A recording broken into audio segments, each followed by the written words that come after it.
Selamat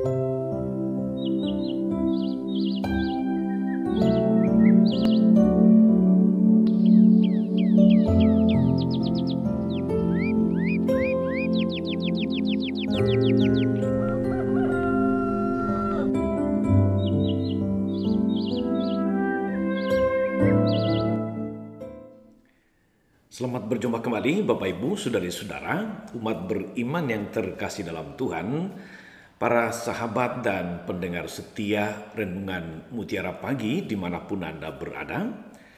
Selamat berjumpa kembali dan semangat menjalani hari ini.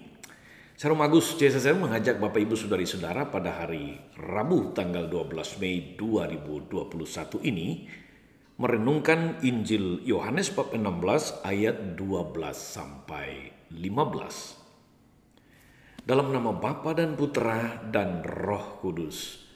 Amin. Dalam amanat perpisahannya, Yesus berkata kepada murid-muridnya, "Masih banyak hal yang harus kukatakan kepadamu, tetapi sekarang kamu belum dapat menanggungnya. Tetapi apabila Ia datang, yaitu Roh kebenaran, Ia akan memimpin kamu ke dalam seluruh kebenaran. Sebab Ia tidak akan berkata-kata dari dirinya sendiri, tetapi segala sesuatu yang didengarnya, itulah yang akan dikatakannya, dan Ia akan memberitakan kepadamu hal-hal yang akan datang. Ia akan memuliakan Aku, sebab Ia akan memberitakan kepadamu apa yang Dia terima daripadaku. Segala sesuatu yang Bapa punya adalah kepunyaanku, sebab itu Aku berkata, Ia akan memberitakan kepadamu apa yang Dia terima daripadaku." Demikianlah Injil Tuhan. Bapak Ibu Saudari-saudara, umat beriman terkasih dalam Tuhan, perikop Injil hari ini merupakan kelanjutan dari perikop Injil kemarin yang masih merupakan bagian dari amanat Yesus kepada murid-muridnya sebelum Dia akan meninggalkan mereka, amanat perpisahan. Bapak Ibu Saudari-saudara, saya ingin mengutip kembali satu ayat sebelum masuk kepada permenungan yang dikatakan tadi.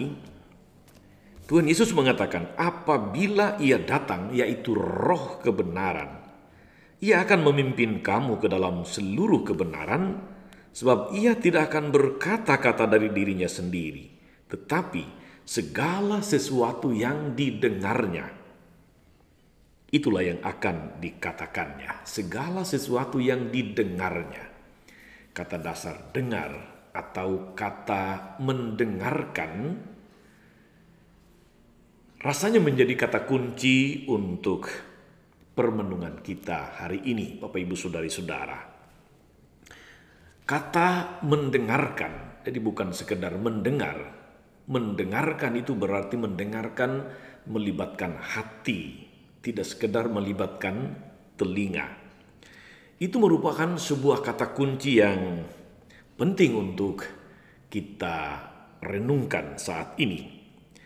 Kita ingat Bapak Ibu Saudara-saudari, Tuhan menciptakan kita dengan dua telinga dan satu mulut. Itu tentu dengan maksud supaya kita lebih banyak mendengarkan daripada berkata-kata. Atau kita lebih dahulu mendengar sebelum berkata-kata.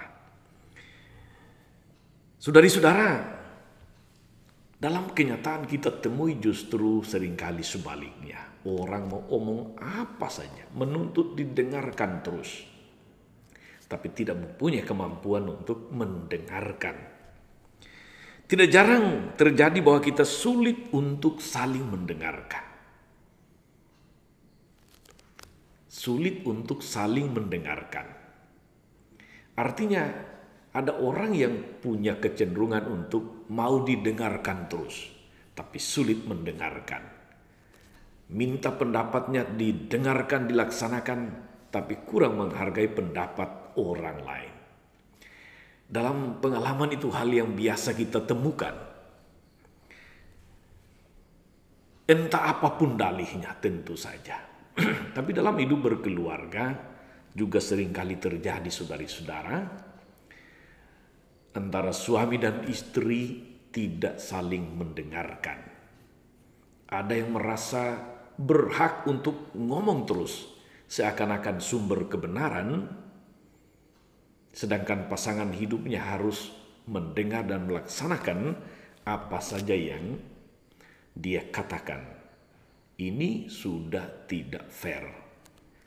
Mau ngomong banyak tapi tidak punya kemampuan untuk mendengarkan. Atau kadang-kadang terjadi bahwa orang tua kurang punya waktu untuk anak-anaknya. Kurang punya waktu untuk kebersamaan, apalagi untuk mendengarkan. Katakanlah itu pengalaman mereka, keluh kesah mereka, cita-cita mereka, dan sebagainya, kegembiraan harapan mereka, keprihatinan mereka, kecemasan karena alasan sibuk. Kerja mencari nafkah, tentu tidak ada yang salah, tapi juga rasanya tidak terlalu bijaksana. Akibatnya saudara-saudari, kadang-kadang anak-anak itu melakukan hal-hal yang justru tidak diduga oleh orang tua. Sebagai katakanlah itu pelarian, atau untuk mencari perhatian orang tua, atau karena kurang didengarkan, kurang punya waktu bagi mereka di rumah, lalu mereka bisa saja terjebak dalam pergaulan dengan teman-temannya yang kadang-kadang membawa mereka kepada hal-hal yang negatif. Baru kita kemudian kaget, kita sadar bahwa ada hal yang tidak beres. Saudari-saudara, umat beriman terkasih dalam Tuhan, betapa perlu saling mendengarkan itu di dalam hidup bersama, dalam keluarga, di dalam gereja, di dalam pastoran, di dalam komunitas dan sebagainya. Kemampuan saling mendengarkan merupakan suatu tuntutan, saudari-saudara. Tetapi ketidakmampuan untuk saling mendengarkan itulah yang kadang-kadang membawa akibat-akibat yang fatal. Sehingga saudara-saudari, saya bisa mengatakan begini. Kalau terhadap sesama manusia saja kita sudah tak punya kemampuan untuk saling mendengarkan, atau kalau kita sebagai pribadi tidak punya kemampuan untuk mendengarkan, bukankah menjadi lebih sulit untuk mendengarkan suara Tuhan, saudari-saudara? Itu akan menjadi sebuah tantangan tersendiri kalau dengan orang yang ada dalam hidup kita, dalam keluarga, dalam komunitas, kita sudah susah untuk saling mendengarkan, apalagi mendengarkan Tuhan yang tidak kelihatan. Bapak Ibu, saudari-saudara, umat beriman terkasih dalam Tuhan, sebagai orang Kristiani, pengikut Kristus, kita telah diberi tugas perutusan yang otomatis bagi setiap orang yang sudah dibaptis. Diutus untuk bersaksi, menjadi saksi Kristus, menjadi pewarta, menjadi pembawa kabar baik kepada semakin banyak orang. Akan tetapi saudara-saudari, bagaimana kita mewartakan dia jika kita tidak lebih dahulu mendengarkan dia? Apa yang mau kita wartakan? Tuhan atau diri sendiri? Saudari-saudara, apa yang mau kita wartakan kalau bukan kehendak Tuhan? Bagaimana kita tahu kehendak Tuhan kalau kita tidak lebih dahulu mendengarkan Tuhan yang bersabda? Dalam hal apa kita mendengarkan Tuhan? Saudari-saudara, tiap-tiap saat, tiap-tiap waktu, tiap-tiap hari kita ini sudah terlalu punya banyak waktu untuk mendengarkan Tuhan yang bersabda. Ketika Bapak Ibu saudara-saudari berdoa, Ketika Bapak Ibu Saudara-saudari ikut dalam perayaan Ekaristi, ketika Bapak Ibu Saudara-saudari mendengarkan khotbah atau renungan harian berdasarkan kalender liturgi tiap-tiap hari, ketika Bapak Ibu Saudara-saudari membaca kitab suci secara pribadi, ketika Bapak Ibu Saudara-saudari mengikuti kursus kitab suci, macam-macam sekarang di berbagai macam channel YouTube, dari para pastor, dari para pendeta, dengan tema-tema yang seringkali memang butuh pemahaman, butuh pendalaman. Ketika kita mengikuti kursus-kursus, apakah itu kursus evangelisasi pribadi, kursus-kursus kitab suci yang tematis dan sebagainya, betapa saudara-saudari kita punya banyak sarana, banyak kesempatan untuk mendengarkan Tuhan, mendengarkan sabdanya, mendengarkan, memahami, menghayati kehendaknya. Hendaknya saudara-saudari seiring sejalan dengan mendengarkan Tuhan yang bersabda,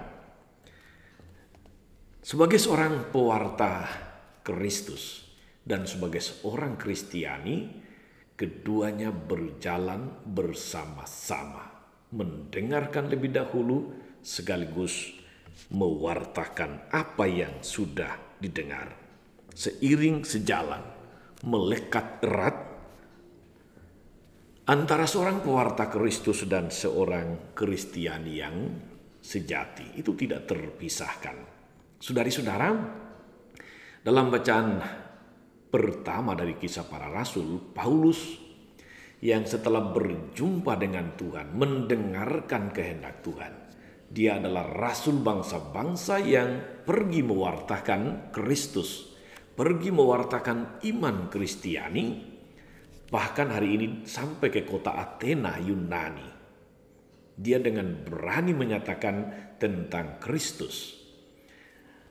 Dewa yang tidak kamu kenal, yang tidak kamu sebut namanya, itu ialah Kristus yang telah datang dan menyelamatkan kita. Paulus begitu berani mewartakannya. Dan sebagai buahnya saudari-saudara, ada banyak mereka yang menyembah Areopagus, dewa-dewa Areopagus, kemudian percaya kepada pewartaan Paulus. Mereka kemudian mengikuti Paulus. Di antaranya ada Dionysius dan Damaris. Tentu ada juga yang kemudian menolak, ada yang mengusir Paulus dan kawan-kawan.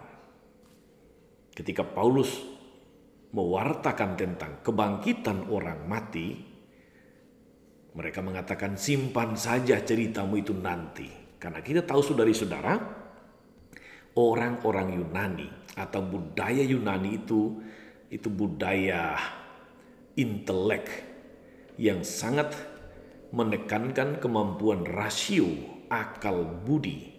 Dari Yunani kita tahu ada banyak filsuf, ada banyak cendekiawan, orang-orang cerdas. Dan mereka tidak mudah menerima pewartaan tentang kebangkitan orang mati yang tidak bisa dibuktikan dengan rasio. Tapi disinilah saudara-saudari, Paulus justru berani mewartakannya karena dia telah mendengarkan dan berjumpa dengan Tuhan yang bangkit. Itulah yang dia wartakan. Hendaknya kita saudara-saudari juga seperti itu. Untuk bisa menjadi saksi Kristus yang baik, kita harus lebih dahulu mendengarkan dia. Untuk bisa menjadi saksi Kristus yang baik, kita harus terlebih dahulu berjumpa dengan dia, mendengarkan dia, dan mewartakan kehendaknya.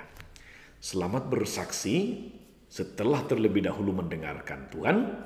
Tuhan Yesus memberkati. Maria Bunda selalu menolong, setia mendoakan kita sekalian. Salam sehat, penuh berkat. Tuhan Yesus memberkati. Amin. Tuhan Yesus Kristus, kami bersyukur karena Engkau senantiasa menyertai kami dengan Roh Kudus, Roh kebenaran.